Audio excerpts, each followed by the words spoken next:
Our ancestors play a very important role in our life as human beings in Sanatan Dharma. We have been given the opportunity specially so that we can pay them back. Also, we need their blessings and how the karmic bond is associated, because everything that we are today belongs to our ancestors. Let's go in detail and understand what is Pitru Paksh and how we can pay our homage to our ancestors.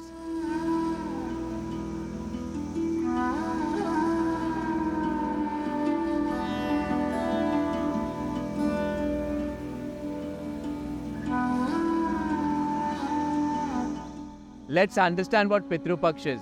Now, according to our calendar, we follow the lunar calendar and there are 28 days. There are 14 days that is known as the waxing of the moon and there are 14 days that is known as the waning of the moon. Now, Pitru Paksh comes during the waning of the moon and that is known as Krishna Paksh. And it comes every year during the month of Bhadrapada and Ashwini, and that is September and October. And especially there are 14 days given so that we can remember ancestors. In our day-to-day life, we forget everything. And especially in Sanatan, there is time given so that you are connected to the roots, and always remember that whatever we have gained, we have to give it back and at least pray to them. What happens during Pitru Paksh? Our ancestors generally don't come on this earth lok, or that is known as Bhulok. The earth dimension is right in the center where we are operating. There are 7 above the navel and 7 below the navel. Now, let's understand how this operates during these 14 days of Pitru Paksh. It is a very special time because Yam Raj, the god of death, is operating, and our 3 presiding ancestors, that is our 3 ancestors from the last 3 generations, specially operate from the Pitru Lok to the Earth Lok. That means this is the time they contact us, communicate with us, and these 14 days are very important as on the last day, it is known as Sarva Pitru Amavasya, which is the end of Pitru Paksh, is the most important day because 3 important things are happening. First, they go back into higher dimensions. Secondly, all the rituals that are done, which is known as Shraddh and Pindan, should be done. And thirdly, if you're going to Pitru Dosh, that means any blockages with the ancestors or someone who has died recently, or if you have not done the right rituals for your ancestors, they might be communicating in dreams, you might be feeling them around. This is the day of new moon where you do all your rituals. So, please understand, we think that our life is very limited, but no, in reality, we have a karmic bond with everyone who comes in our life, and especially with the ancestors. Let's understand what rituals should be done. The rituals that needs to be done in these 14 days.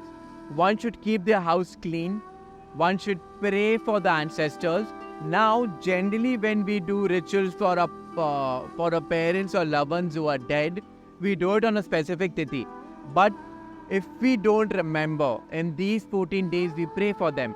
And on the last day, which is a new moon, you do the rituals so that every hindrance or whatever you have not done can be done on last day. Now, what are the specific rituals that we should do? And it is very simple. The intention of praying and releasing them should always be there. So what we do is take a nice and clean banana leaf. Banana leaf is very sacred and is used in almost all the rituals. It stands for devotion and sacredness. Then we clean it with Ganga Jal or pure water. That stands for purity. Now we take rice. Rice is the bridge between the Bhulok and the Pitru Lok. And we mix it with black till. Black till stands for removing of negativity and also gaining blessings from our Pitrus. So, we boil the rice, we add till, we make rice balls and we keep it on the banana leaf. While doing that, we take water, jal, Ganga Jal or pure water, and put it clockwise around the rice. That is known as Tarpan. Now, water stands for that life force and that energy which will take us and even our Pitrus higher. While doing it, just think about them, take their name, pray for them, or you can also chant the Mrityunjay mantra. While doing that, whoever you remember in your lineage, do it for them. Especially it works for the 3 preceding ancestors.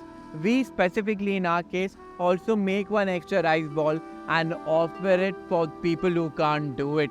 Remember, the attitude of gratitude is the most evolving emotion, and at such times we pray.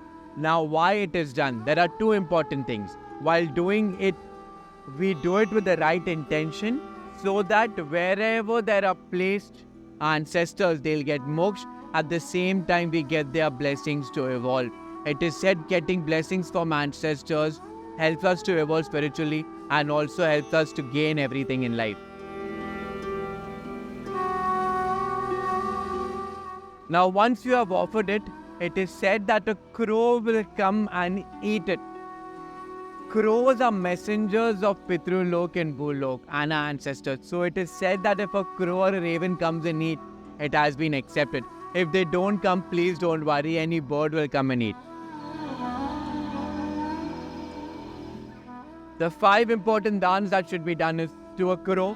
When you make it, it will come and eat. That is one. Second are ants, dogs, cows and a Brahmin.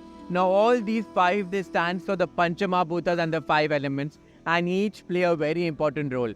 You have to realize that the offering should be done with the right intention. And who is a Brahmin? A Brahmin is a person who's having the knowledge of Ved, who is dharmic and who knows and who's walking on the path of evolution. Do it with the right intention and everything will be taken care of. These 14 days, make the most of it. Remember ancestors. Remember who has died recently. And not only of the people that you know, but also for everyone in the world. Human birth has been given to evolve. And specifically in Sanatana, there are given different ways that you can connect and get back to the roots. These 14 days, make the most of it.